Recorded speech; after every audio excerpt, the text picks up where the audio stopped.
প্রিয় ভিউয়ার্স, আসসালামু আলাইকুম। আজকে আপনাদের অতি একটি ক্ষুদ্র টুলসের সাথে পরিচয় করে দেব।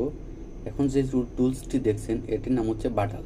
এটি সাধারণত কাঠের নকশা করার কাজে ব্যবহার করা হয়ে থাকে।